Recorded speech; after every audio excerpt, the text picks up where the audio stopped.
It's that time again as FPL managers, as we assess our teams, we get to know what went wrong during game week 6. We would want to make the right decisions heading into game week 7.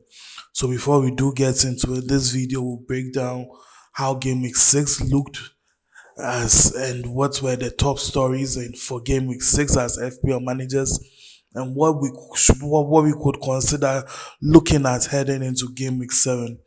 So this is inside FPL on the locker room vibes. Before we do get into it, I'd like you to kindly hit that subscribe button, leave your comments, let's know how things went for you. Did your triple captain work for you this week? What went wrong and what were your advantages as well? All right, so getting into it, game week 6 is done and dusted. It came with a whole lot of upsets. Let me put it that way. There were some interesting matches there as well, but all in all, it's done. It's said and done, and we'll just go through how the fixtures ended. So it started on Saturday. We had Brentford taking on Manchester United, and they beat Manchester United by 3 goals to 1. Then the next game was Chelsea Brighton. Brighton also beating Chelsea by 3 goals to 1. Followed by Crystal Palace Liverpool. Crystal Palace beating Liverpool by 2 goals to 1. Leeds United playing a 2-2 draw with Bournemouth. City at home beating Burnley by 5 goals to 1. Sunderland away to Nottingham Forest winning by 1 goal to 0. And then with Spurs playing a 1-1 draw with Wolves. Then it continued on Sundays. It looks like all matches began with a 3-1. So Sunday was a 3-1 victory for Aston Villa against Fulham, followed by a 2-1 win by Arsenal over Newcastle. Newcastle picking up the first goal, but losing at the end of the 90 minutes. Then it ended on Monday with a 1-1 draw, Everton West Ham.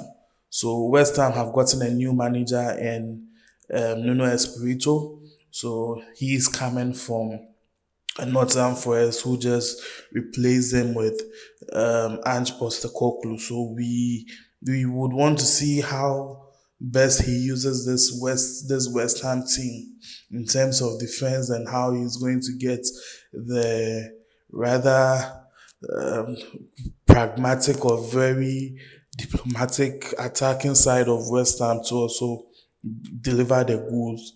So now I think West Ham are struggling delivering the goals, but let's see how he's able to put things together, how he's going to revamp the team. So I think there was a little disappointment with the Liverpool game from some managers, as well as the Chelsea game too.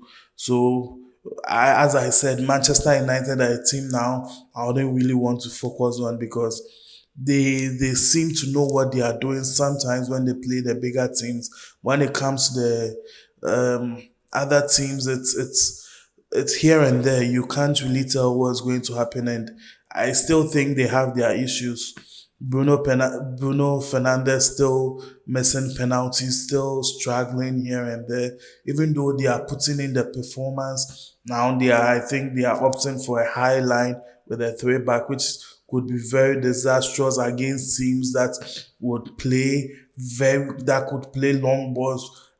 They have fast players, and that is what Brentford used against them.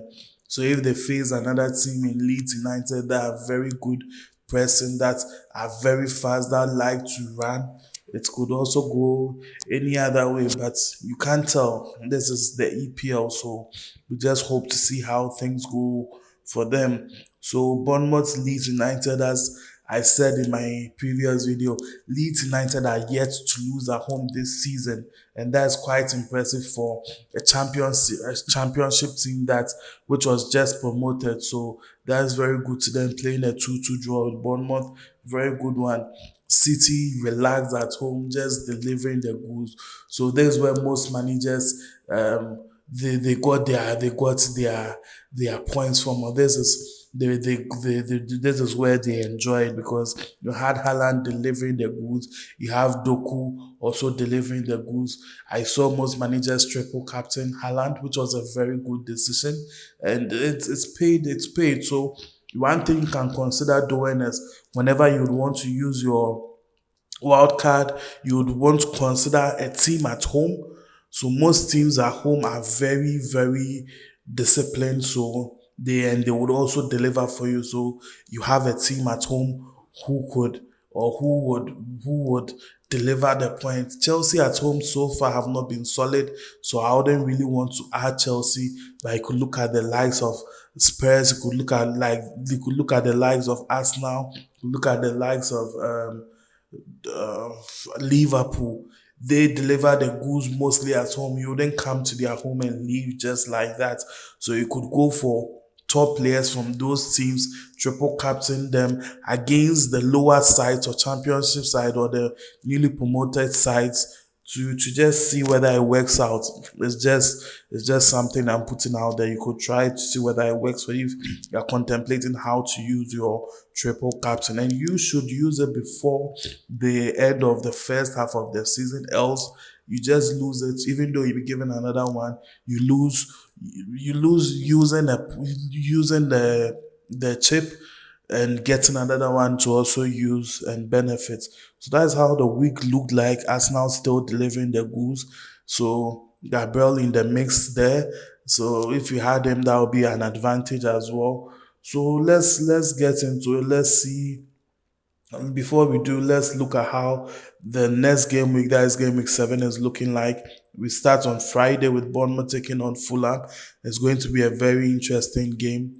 I think Fulham lost to Aston Villa by 3 goals to 1. Then we move to Saturday. We have Leeds Spurs. It could be a very open game. Spurs playing a 1-1 draw. You also had Leeds playing 2-2. So it could be a very, very open or dicey game. Then Arsenal, West Ham, very interesting match as well. Manchester, Sunderland. This match could be all sorts of interesting because Sunderland have proven to be they are proving themselves that they want to stay. They are showing us that they want to stay. And I think so far on the table they are somewhere on top. It's early to determine, but still it's quite good for a newly promoted side taking on this Man U team that are still trying to figure things out. And of course, it ends on Saturday with Chelsea taking on Liverpool. It's going to be very, very interesting. Liverpool have their issues so far this season. Chelsea too are going through a whole lot now. So we would want to see how this game ends up. Then on Sunday we have Aston Villa Burnley, then followed by Everton Crystal Palace.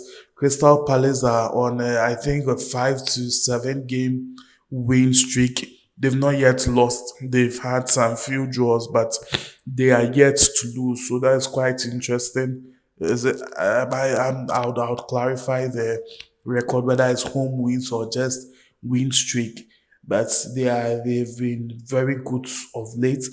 Everton too in the mix there about good giving some good points here and then. Newcastle, Nottingham Forest would be very, very interesting. Newcastle are picking up momentum and they are going to face this Nottingham side that would like to also attack. So it could be all sorts of interesting. Followed by Wolves, Brighton, and then with Bedford, Manchester City. So, all in all, this game week looks like one of those game weeks. Very simple, but it could end up very complicated. So, you want to be very cautious. In my subsequent videos, we'll get into it, but just to have us thinking how the match or the next game weeks are going to look like. So let's look at a few managers how they perform. So overall, let's look at the first person, ranked number 1. So he had 68 points. And if you look at his team, it's just so he had Gabriel, he had Haaland, he captain Haaland, which was a very good decision. His bench wasn't too bad. He had about 11 points on the bench. Midfield was just 2-2-2. So the Haaland captaincy choice was best decision he made, followed by number two. Let's see what he did right. So he also had Gabriel, which is a plus. He had Semenyo, he had Doku, he had Haaland, and he captained Haaland. So there's one of the managers. His bench is giving almost 20 something plus points. And that's where most managers got their points for. So you see someone in the 100, you should know it's either triple captain or something. It was a very good decision for most of them. He had Kane, he had Haaland, of course, triple captain Haaland, and he enjoyed from there as well. So let's go to number five. He also had Haaland, he had Gabriel. So it looks like if you didn't have Haaland, you should just know that you are just not going to really shine this season or this week, this game week. So the highest so far, this is how his team is looking. So he triple captain Haaland, he had Doku, he had Rice, he had Gabriel. So all in all, and even his bench was quite good. So if he even played a bench boost, he would have still done so, or he would have gotten about, I think, 22 points from the bench, which would have been a good one for him. So all in all, his team looked good. So I think the top performance this game week, you would have Haaland in the mix thereabout. So Haaland in the mix thereabout. So in terms of form, yeah, Haaland in the mix thereabout. You have Semenyo. So Bowen looks like under the radar player, but he is delivering the goods little by little. Gabriel in the mix thereabout. Anthony from Burnley. So it's been good this game week for most managers.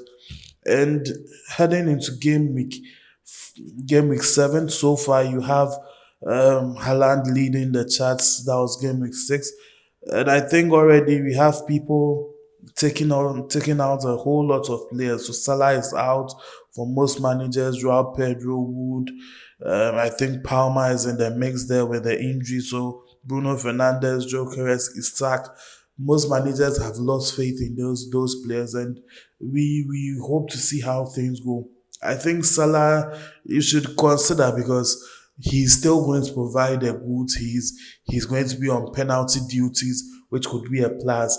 The only disadvantage is it's quite costly, so it would be a very expensive gamble for you. But all in all, he's better than most players, so you'd want to also consider. But if you have a better option, why not? As I said, you should always consider the fixture ratings. Once you get into that, you know who would be best suited for each decision. So you have Arsenal having good fixtures so far, then Chelsea not too good.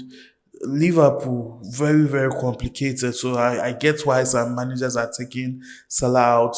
You don't have that capacity now to really put faith in him. City have a good run coming up, so Spurs to have a good run coming up. So you just want to focus on something that is going to easily to have a good run to coming up. So you'd want to just focus on something that would get to your points quickly and fast and save as well.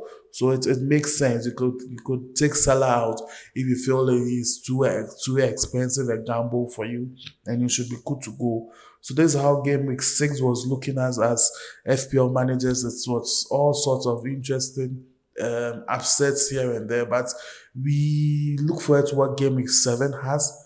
And we hope for the best as FPL managers. If you are still struggling, just keep consistent, keep watching. Let's stay interactive.